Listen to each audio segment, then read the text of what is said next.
Welcome. My name is Greg Andrus. I'm the Vice President of the Democratic Party of Evanston. And for those of you who are joining us, this is part of our video interview series with all of the municipal candidates for this upcoming election cycle. In the past, the Democratic Party of Evanston typically holds its endorsement meeting all in one big room. You get 2 or 3 minutes to hear from each candidate, and then you cast your votes. This year, we're doing things a little bit differently for obvious reasons. Ballots will go out to our members on January 17th. And you have up until January 23rd to cast your vote. If you're not a member yet, you can go to our website at evanstondems.com and sign up to be a member, either as a dues-paying member or as a membership through volunteering. And we have a couple of events coming up. There's a voter registration drive. A couple of special elections have been announced. So if you want to get your membership as a volunteer, just reach out to us and we'll get you hooked up with that. So I'm here today with Rebeca Mendoza, who is running for the open 5th Ward Aldermanic seat. So Rebeca, why don't you take the first couple of minutes and tell us a little bit about yourself. Hi, yes, thank you so much for welcoming me this evening. My name is Rebeca Mendoza and I am a longtime Evanston resident. I've lived here in Evanston since I was 5 years old, and most recently in the 5th Ward for the last 4 years of that time. I am interested in running for 5th Ward Alderman because honestly I thought that the incumbent was going to run, and when I found out that she wasn't, considering the work that I've been doing since the start of the pandemic and even prior to that, I would love to continue that work that I'm doing. And I think that it's a really good opportunity to engage members of our community that haven't been engaged in the past. Thank you very much. So our first question, and a lot of these questions were submitted to me by our members, it concerns equity. And the question is, how well do you feel the city of Evanston has upheld its goal of assessing decisions and policies through a lens of equity?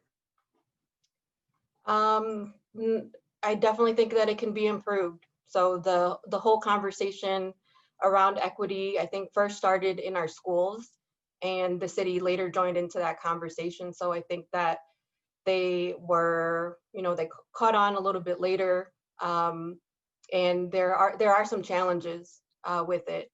Most specifically with that have been, not that they weren't there before, but they've been highlighted through the pandemic, in particular with our two hardest hit communities, our Black and Latino community, and that for the most part has been the heart of the work that I've been doing in really filling the gap of the city in not having a relationship or engaging the Spanish speaking community in particular, who by numbers has been, we have the highest positivity rate currently. So early on, a lot of that information was not made available in Spanish. And so there, in order to mitigate the spread of the pandemic, with a group of committed residents and community partners, we helped to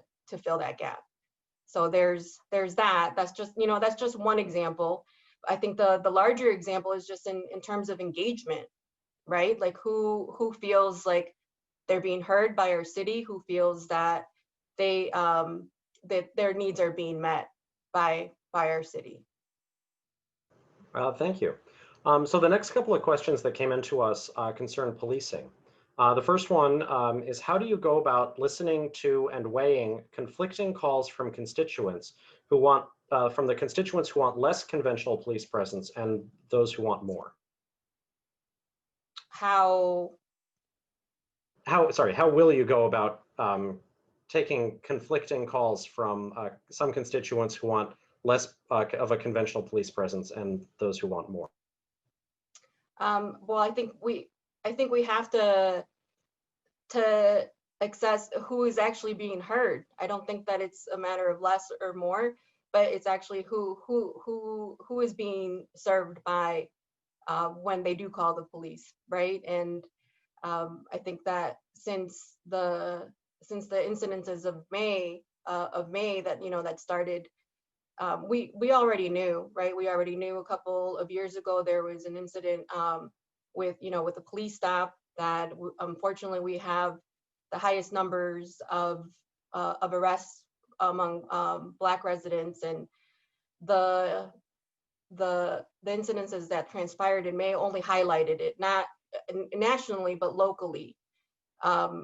We too have been working with the police again around engagement, and if we call, are you going to take our calls as seriously as you do other residents? There's definitely bias, and I think that I personally don't always feel safe with police, and that's just something that I personally feel that other residents feel. So those individuals that might want more policing, their experience with police is different than let's say, for example, mine. So do you feel that the city has done enough to assure, Black and Latino and Black and Brown constituents that they're not being unfairly policed, and that individual officers are being held accountable? No, I don't think that they've done enough.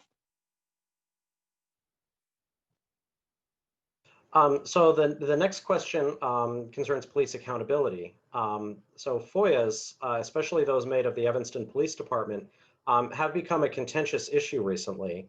What do you think the city council can do, or what would you like to do on city council to promote transparency and accountability when it comes to police FOIAs? It's about accountability. So if something, it shouldn't take FOIA for for something to be brought to attention, and it's unfortunate that that's what it's come to, but I'm grateful that we have that system in place for the sake of accountability. And I think that there, I have some different experiences as it relates to relationships with police, and again, I'm part of a community that has to deal with additional concerns when it comes to policing and the work and the cooperation that's done with ICE. But I can give you a recent example that just took place, in where we found out that ICE was in nearby Highland Park, and they had asked ICE showed up to a household. They had something that said police on it, and the request was that the resident go to the police station to take care of a traffic infraction. So we alerted the local police about it, and we said, could you let people know what the procedure is, that you're not going to show up to someone's house and say, come to the police station. In Highland Park, it happened that the police, the individuals went to the police station, and ICE was waiting outside of the police station. So while they didn't cooperate with police directly, we were asking police if they could just let the community know what the procedure was, and that that they would never do that, and how to identify a police. And the police here in Evanston was very hesitant and said that they had to ask their legal team if they could even put something out like that. And again, I don't think that was an adequate response, or that we weren't asking for them to do anything that I felt required a legal action. It's just inform your residents what you do and what you don't do. So I think that's an example of differential treatment and accountability, right? So again, my experience is different than other residents. So there have been some criticism of the current system for investigating police misconduct. So currently it's the board appointed by the mayor and approved by city council. Do you believe that Evanston should have an oversight board that's independent of the mayor and city council? Or would you like to, do you think you can work with the current system? No, I think given that the current system has not worked, I do believe that we need an independent system. Would you like to see that as elected, or what would you like to see that system look like? Well, we have to reform policing. That's something that we're going to be working on. that whether or not I'm elected, I'm going to hold city council accountable to do that, because our system is broken, and everybody has the right to feel safe in this community. So I think that that's going to be an important piece of work that's going to be done by whoever is elected to the next city council. So the final question on policing concerns a specific incident, and this is from back in October on Halloween, when the city of Evanston brought in the Northern Illinois Police Alarm System to respond to the protesters over by campus. So do you believe that the level of oversight that the city of Evanston has over NEPAS is sufficient? And what would you do to make this relationship more transparent and accessible to Evanston residents? Well, as a Evanston resident, I was pretty alarmed by the response, that you're referencing. We had gone downtown to pick up some food, and it looked like there was a terrorist attack that was taking place. And when we drove a little bit closer, it was maybe no more than 15 people that had gathered. So again, it's what I thought about immediately was resources, right? Like, do we really need this, this amount of resources? I think it's about relationships as well, right? So those relationships are fractured, and they need to be addressed. And again, I think about the resources that are used, and how could they be better utilized, because that was a call for a conversation that needs to take place. So thank you. So moving on, the next few questions are about the government itself. Is there anything about the culture of our city government that you would like to see changed? The culture, yes. So the culture definitely has to change, and I think it's over the last maybe 4 or even up to 10 years, it's become pretty combative, a very combative relationship between residents and the city. So I would love to see that change. I think that there needs to be a regain of trust and a rebuilding of culture. And I think some of that can come about through different individuals serving in that capacity. We have some individuals who serve on city council, even though they do a great job. I'm curious, in regards to terms, like how long can somebody sit on there and be effective in just hearing new voices and adapting to change. The council is made up of representatives of our community, and how I think a lot of that culture can't change if it's the same people, for extended terms. So the next question that came from one of our members, can you comment on the benefits and the challenges of Evanston's home rule status? And how do you feel about the current council manager form of government? Well, I think the benefits is that we get to make our own rules. I think that's a huge benefit. Another huge benefit, I think, that is engagement. So, I think residents are more willing to participate and really feel like they're actually making an impact, because we're helping to make direct changes and policy and ordinances. So I think that's a huge benefit to us. In terms of us having a clerk and a city manager, a city manager and a mayor form of government, it has the potential to work well, right? But it hasn't worked, I think, as smoothly as we would hope. But I'm running because I think that we're in a really opportune time, with a new city manager, a new mayor, potentially a whole new council.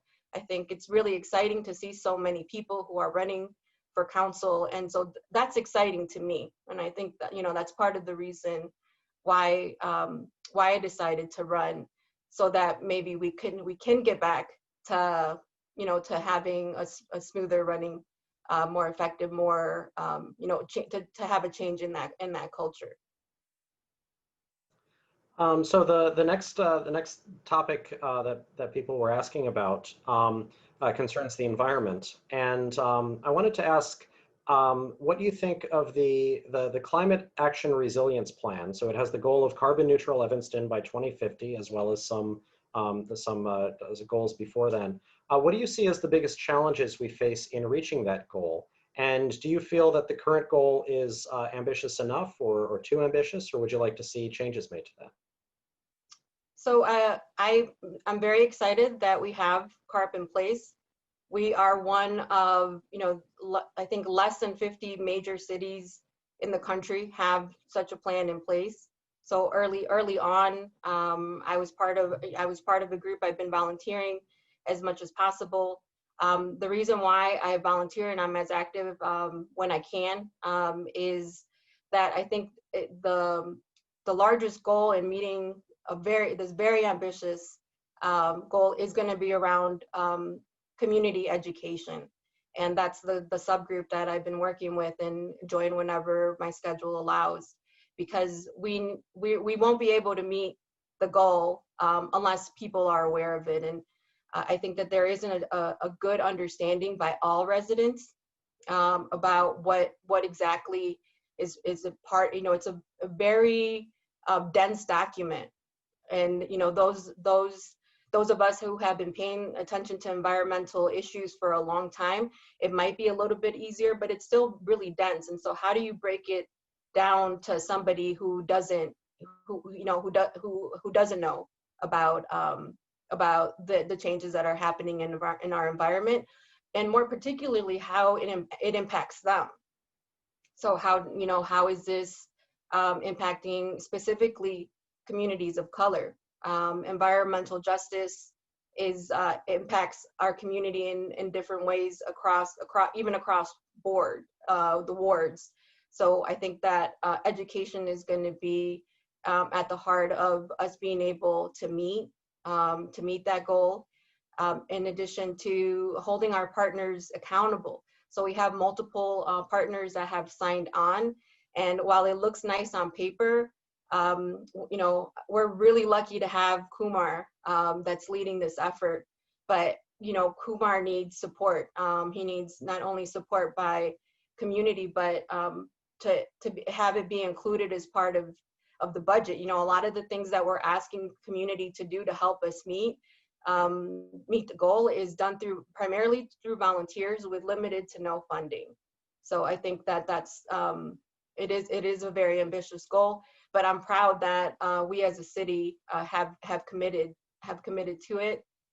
Again, the challenge is going to be around education and ensuring that everybody, including businesses, right there, it's a huge challenge and a huge cost. But how can we create solutions and opportunities to help individuals, like businesses, possibly creating subsidies for businesses to allow them to help meet the goal. Excellent. Thank you very much. So the next question concerns the budget. Do you feel overall that expenditures by the city of Evanston over the last 4 years have appropriately reflected the priorities, needs, and interests of Evanston residents? Not entirely. So, again, we have this, I just talked a little bit about CARP, and in order to meet that goal, resources are going to be needed for that. I've talked a little bit about the need for that the last 9 months has brought on in terms of language access. Language access was brought on before the pandemic started, and the reason for that was provided to the community as to why it's not done is cost, right? So we can't translate because it's a huge expenditure. And it's not just for Spanish speakers, it's for a large international community that we have. When I think about Evanston, I think about the international community that we bring, in big part through Northwestern, who we have people who live here for, 4, maybe 8, or, depending on their study. If we want them to be engaged, how would you do that? You do that through language. And again, I think, you said through the last 4 years, but I know that there's communities who just, who feel like they haven't been heard. Why? I'm really glad that, this year we had some really nice decorative stuff and, a little bit of more cheer in my ward, but I've seen it done more in other wards than in my own. And so I think that priority wise, Evanston is big about talking about and bragging about their diversity, but we really haven't allocated resources to help that diversity stay here in Evanston. And I think that's a huge challenge. The next question, even before the pandemic, it seemed as though downtown Evanston was full of empty storefronts. And of course, the pandemic has just exacerbated this. What do you believe can be done to promote development in a way that prioritizes small businesses and local ownership?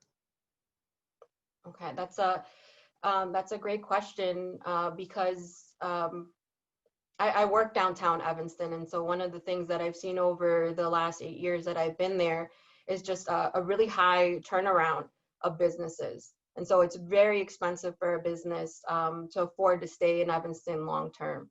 One of the ideas that I would love to see brought to life is an idea of an incubator or a shared space.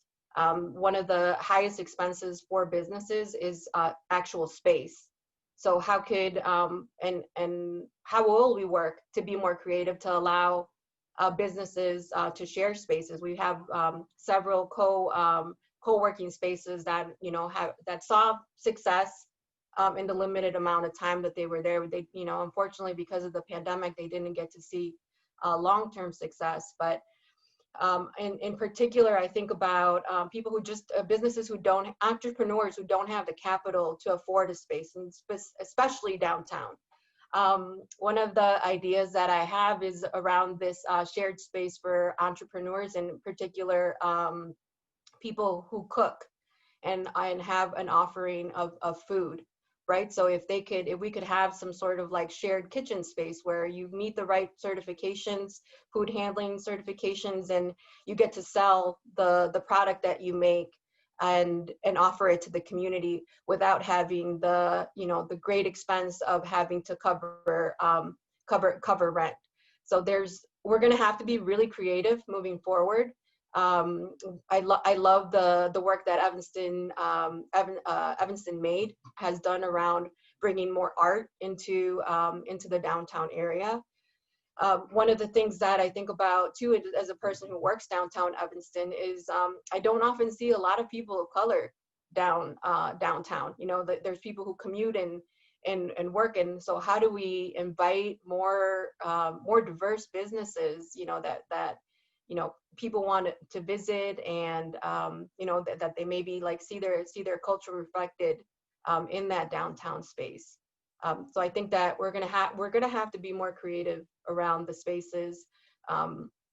One of the things that I've loved is the outdoor spaces that has popped up, and so again, I think it's going to require a lot of creativity and collaboration to bring business back downtown. So the next question is specific to the Fifth Ward. Not too long ago, there was a big debate over the pumping station that was brought to there, that was placed in the Fifth Ward. Had you been around for that decision, what would your, had you been in City Council for that decision, what would you have done during that?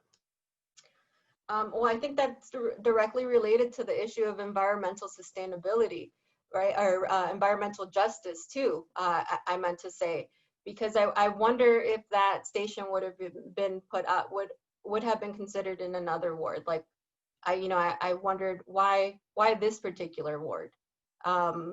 And that's again a question that I had when it happened. There were certain promises that were made to convince the ward that to accept it and be excited about it.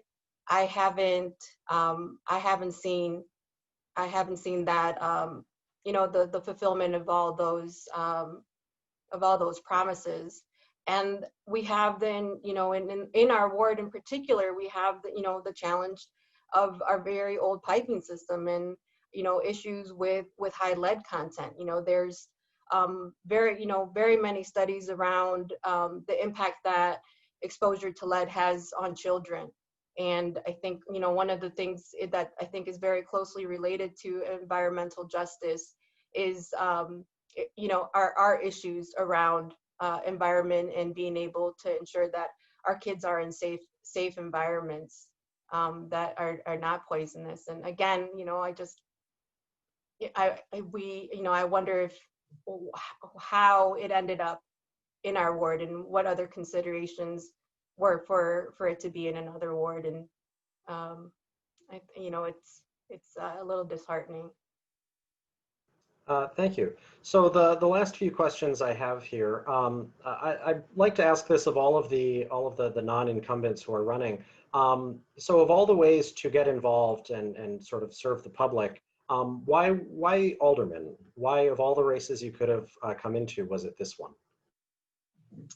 Well, again, I think a lot of the work that I've done over the last 9-10 months, however long we've been now at this, a lot of issues that came up during that time led me to understand the need for representation. One, we have a changing community here in Evanston, and not all of our members have been engaged. We have legal residents who have lived here for a very long time, who don't have access to the vote, but can still participate, are longstanding members of our community. I've really enjoyed hearing stories of very many residents and who haven't felt heard. And I think there's Evanston's a great place to live. It's beautiful, it's safe. There isn't there's not a lot of places like it. I grew up here. I raised my child here because I love it, but that doesn't mean that we can't aspire to be better. And that doesn't mean that we don't consider the changes that our community is going through.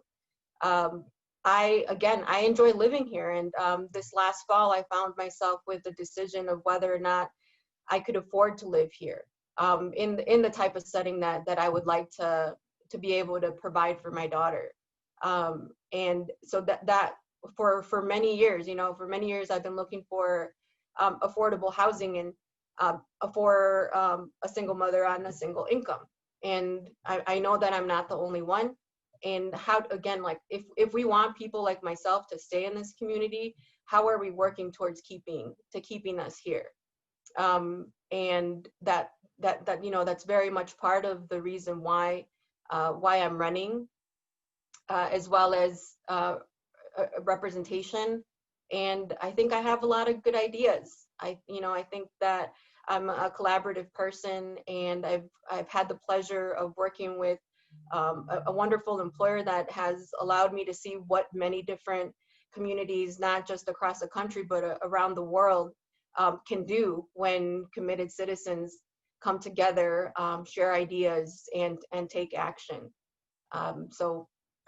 It's I commend everybody that's in the running. I think that there's a lot of really great candidates, and even the actual process is part of the reason why I'm running, because I think the process of having these dialogues, even if I don't win, right? So even if I don't win, I'm bringing up a lot of important topics that maybe have not been discussed or considered before. Thank you very much. So the last question is one that I've been asking to all of the non-incumbents. It is a little bit different in this case because the former alderman is not running again. But what is one decision that Alderman Robin Rue Simmons made that you most agree with? Um, I think her work around reparations. Um, I worked in the Fifth Ward 15 years ago, and I learned a lot about this ward through the work that I did at the Foster Reading Center.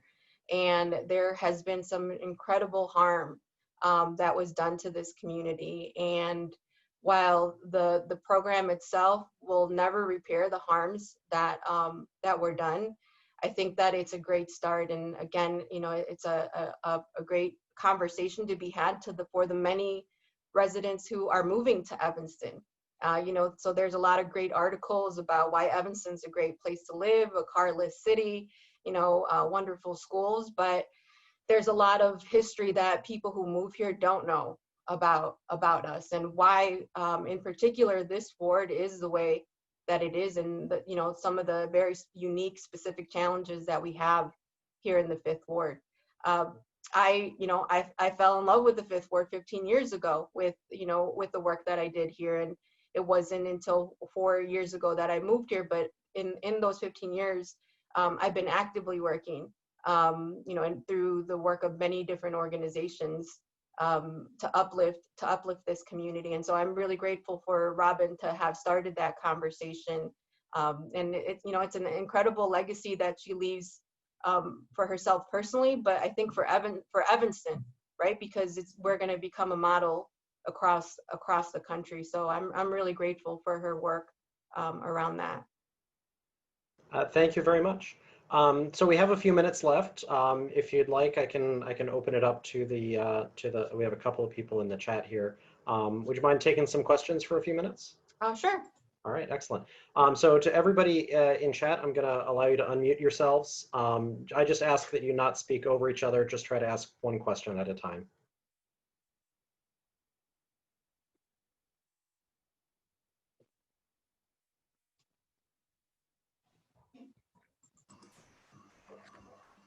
Hello? Yeah, go ahead. Okay, so I have a few questions, but you said we can only ask one at a time. The first one is that recently, Ms. Mendoza did a brief announcement with Dan Coyne about her candidacy for the Fifth Ward. And she stated that one of the reasons why she decided to run for alderman of the Fifth Ward was because of concerns that she had about hearing gunshots for the first time after living in Evanston since she was a child, since she moved into the Fifth Ward. And after that comment was made, there were a number of concerns that were brought up by the Black community, which were whether or not she believes that the gun violence is something that has always plagued this community. And also, if she is fully aware of the history of the Fifth Ward and that guns and drugs were not always a problem. That's the first question. And then the second question is that she stated that she is advocating also for Spanish-speaking residents, which is definitely a plus.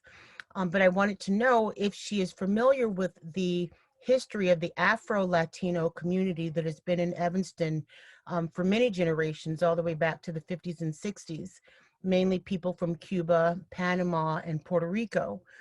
And what will she do to continue to include them in her efforts? Thank you for the question, Fifth Ward resident. So my daughter is part of that makeup. She has ties to the Panamanian community that is here in Evanston.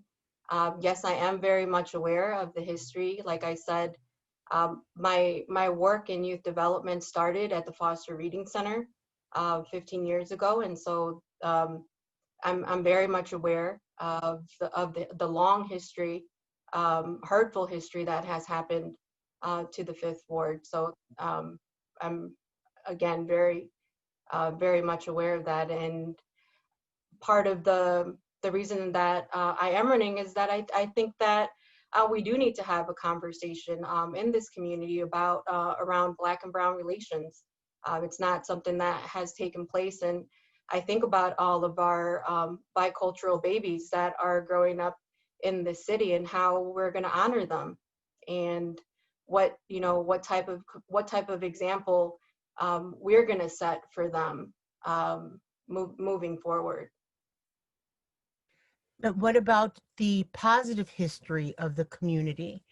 Not just the negative things that have happened maybe within the past 20 to 30 years, but the long, rich history of the many contributions that have been positive by the Black community.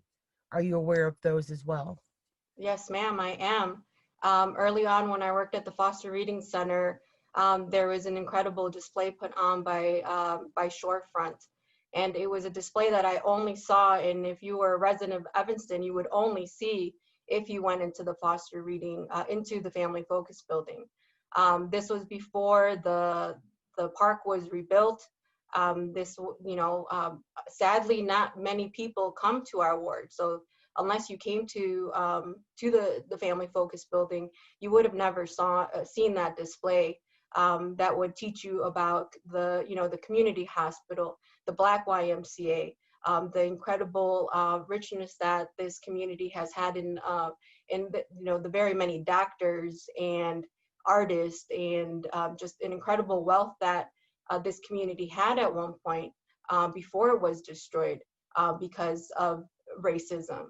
And one of the things that I did in my capacity as an employee of the McGaw YMCA is that at that time I asked Bill Geiger if he would bring that display to the main YMCA, because I felt, one, it was really important for our youth to see their history and to know the greatness that they came from, but for our community to see it too, and to see why, to ask the questions. Like you said, there was a thriving community before the war on drugs took place.